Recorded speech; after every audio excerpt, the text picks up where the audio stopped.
Oui, salutations à tous les hommes de Dieu, à tous les servants de l'éternel Dieu. Pourquoi pas les enfants de Dieu? C'est votre frère, l'enseignant Salomon Kaning Alusel. Soyez le bienvenu dans notre 8e séance sur la loi et le prophète. Je pense bien, nous allons continuer pour nous assurer que apprendre la loi, c'est la clé à la vie. Donc la clé de la vie, c'est apprendre la loi. Donc plus que vous apprenez la loi, plus que vous êtes en train de garantir vos réussites, vos succès dans la vie. La loi est l'essentiel à la vie. La loi, j'insiste encore, est l'essentiel à la vie. Et si vous apprenez la loi de Dieu, c'est-à-dire vous êtes en train de découvrir la clé pour une vie de bonheur.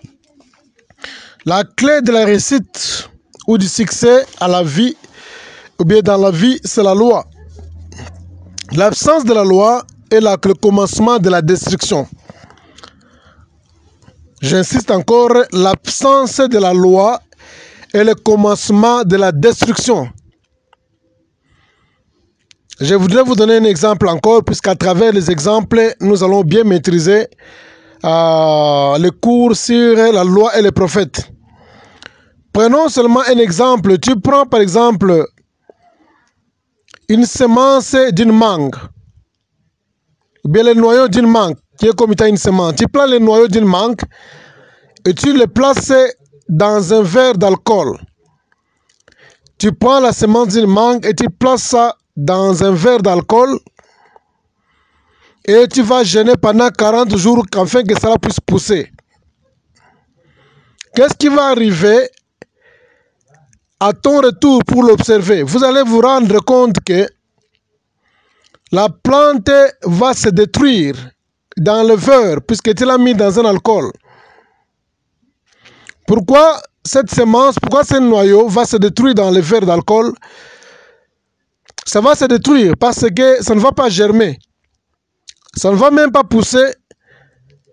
Pourquoi? Parce que la semence n'a pas été conçue pour être conservée dans l'alcool. Bref, si tu violes la loi, tu peux deviner l'avenir d'un produit.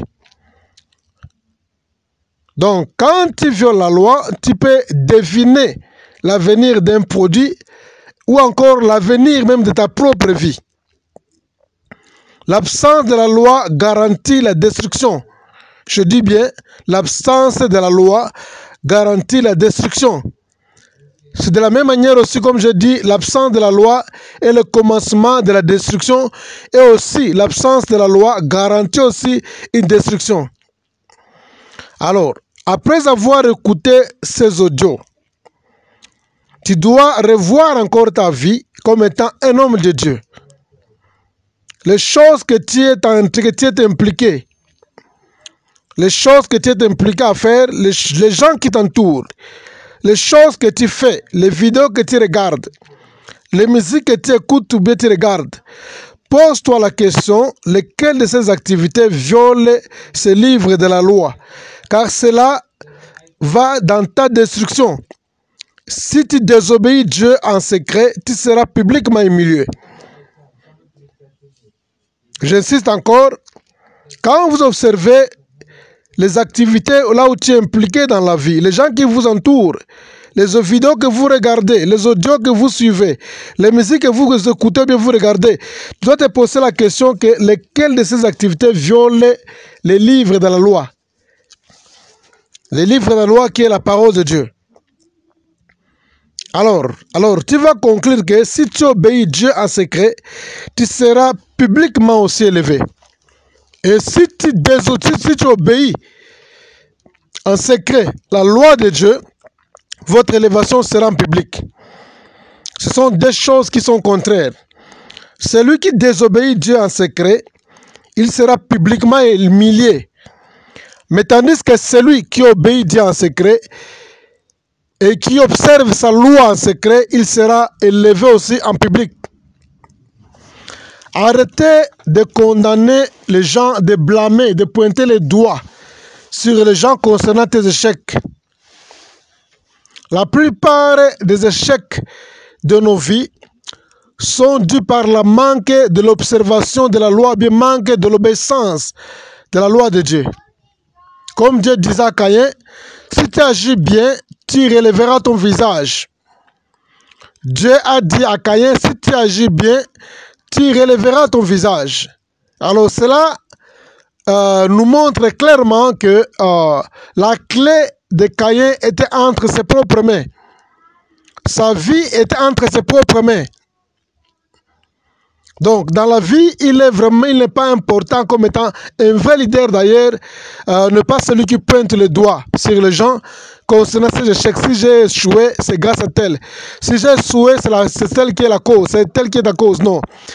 Tes échecs ont comme promoteur toi-même. Puisque quand vous observez la loi de Dieu, quand vous obéissez à la loi, tu peux deviner ce qui va t'arriver dans les jours à venir. Comme un homme de Dieu puissant qui a toujours dit que la vie est prévisible. En anglais, on dit life is predictable. Life is predictable. En français, on dit la vie est prévisible. C'est-à-dire quoi? L'avenir n'est pas sombre. Ce que tu seras demain n'est pas sombre, c'est connu. Tout dépend des actes que tu poses maintenant. Donc, quand tu es sûr des actes que tu poses maintenant, quand tu es sûr sur l'obéissance de la parole de Dieu aujourd'hui, c'est-à-dire quoi? Ce qui va arriver dans les jours à venir, c'est une confidence, c'est quelque chose qui est certain. Ce n'est pas quelque chose qu'il faut douter. C'est quelque chose qui est vraiment prévisible. Et tout dépend de la manière où tu obéis la loi aujourd'hui et ça va déterminer aussi ton avenir de demain.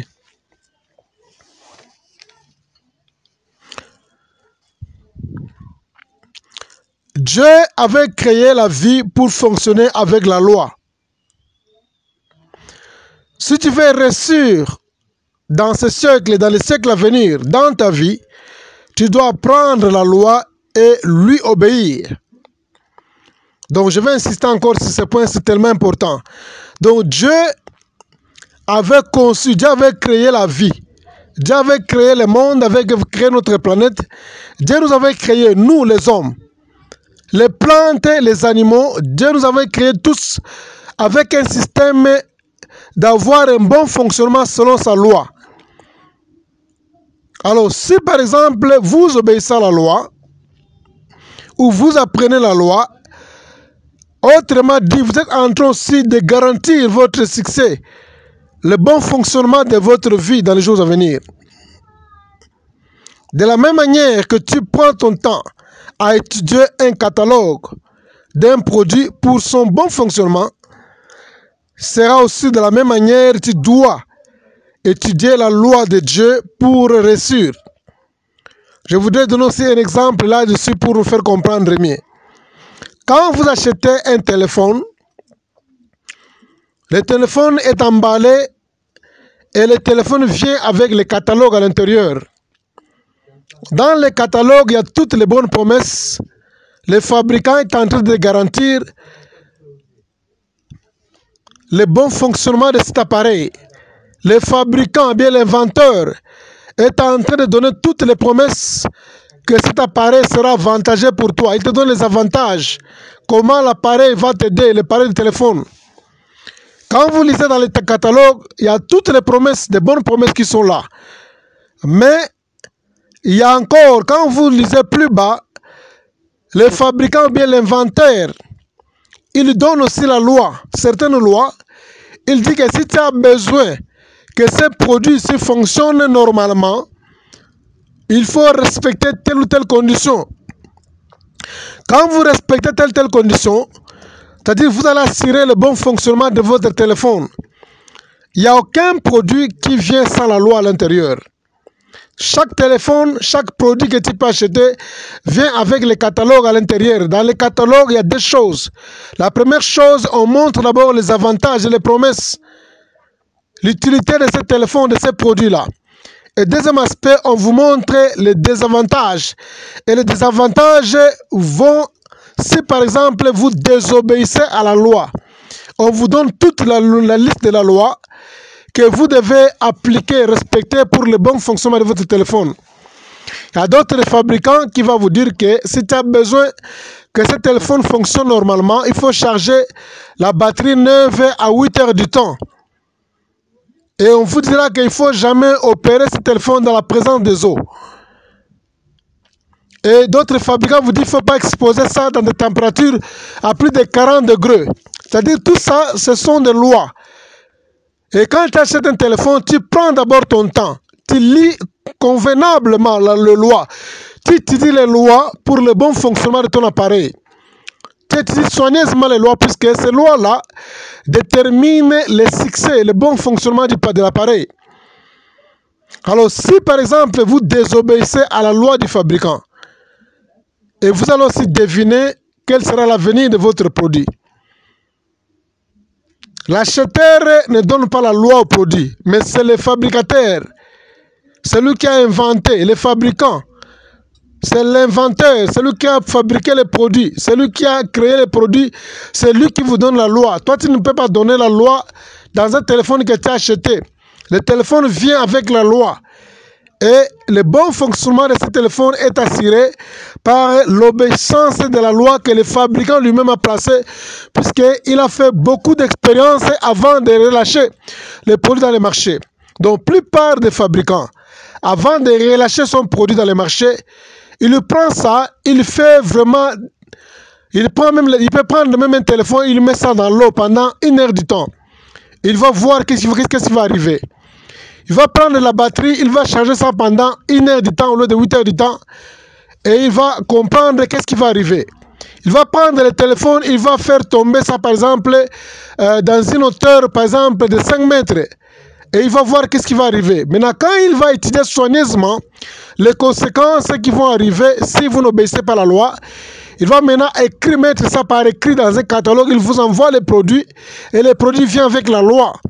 C'est-à-dire quoi? Ce sont les expériences que lui a déjà essayées et il a compris que ces expériences-là peuvent compromettre le bon fonctionnement de son appareil et il va vous donner ça afin que vous puissiez obéir pour assurer le bon fonctionnement de cet appareil-là. C'est le fabricant qui donne la loi à son produit. Ce n'est pas l'acheteur qui donne la loi dans son produit. Autrement dit, l'homme ne peut jamais imposer sa loi à Dieu. C'est Dieu qui te donne la loi à suivre. C'est Dieu qui t'impose.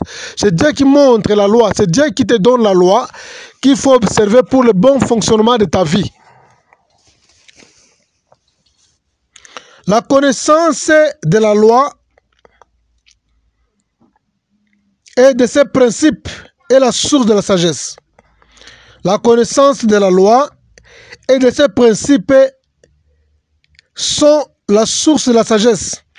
Comme dans Psaume chapitre 111, le verset 10, et Proverbe chapitre 9, le verset 10, la Bible dit « La crainte de Dieu est le commencement de la sagesse ». La sagesse, c'est quand vous observez la loi, quand vous étudiez la loi sur le bon fonctionnement d'un produit, c'est ça la sagesse. C'est pourquoi la Bible dit la crainte de Dieu, c'est-à-dire quoi? L'obéissance à la loi de Dieu, c'est le commencement de la sagesse. Si tu n'obéis pas à la loi, tu te détruis toi-même. Si tu n'obéis pas à la loi, tu es en train de détruire toi-même.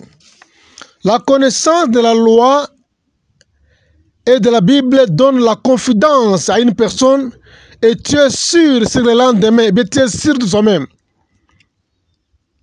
La seule personne qui peut être sûre de soi-même, c'est celui qui a la connaissance de la loi et celui qui a la confidence sur la loi. Quand vous lisez la loi, quand vous obéissez à la loi, quand vous observez la loi, tu deviens un homme qui est confident, c'est-à-dire quoi? Tu es sûr de toi-même. Et tu peux deviner déjà ce qui peut arriver sur le lendemain. L'ignorance produit et amène à une personne à deviner. Quand quelqu'un est ignorant, quand quelqu'un ne respecte pas la loi, il devient quelqu'un qui tâtonne. Une personne qui va deviner, puisqu'il ignore la loi. Quand vous ignorez la loi, tu deviendras quelqu'un qui va deviner et tu deviendras quelqu'un qui va seulement tâtonner, puisque l'ignorance amène quelqu'un à deviner, à tâtonner. Mais quelqu'un qui a la maîtrise, l'obéissance de la loi, il ne tâtonne pas.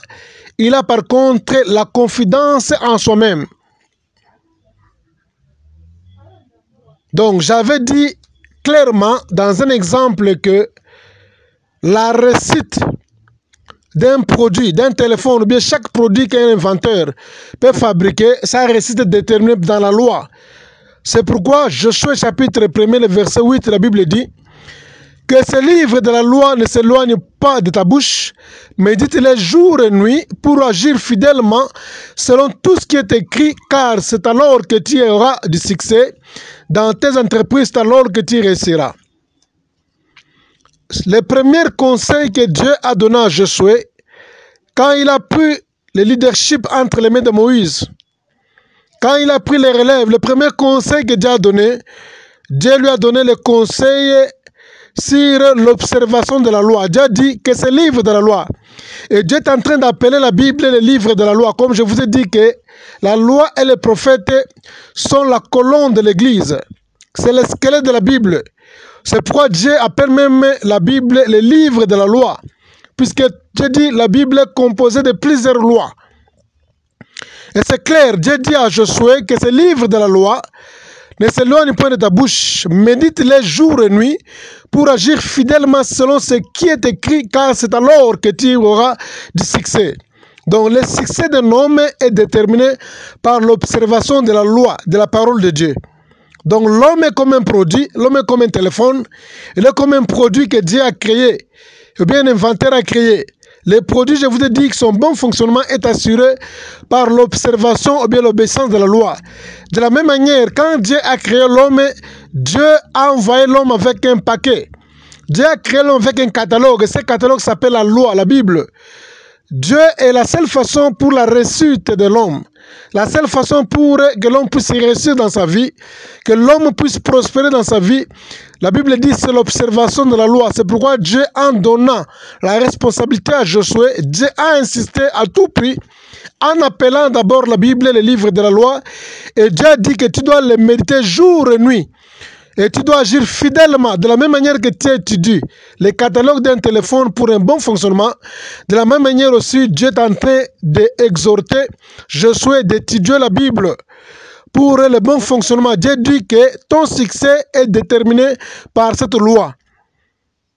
Si tu as besoin de réussir dans tes entreprises, dans tes projets, et Dieu a dit que tu dois méditer ce livre de la loi jour et nuit. Voilà, on termine ici. Soyez bénis. Nous allons continuer ensuite dans la séance 9.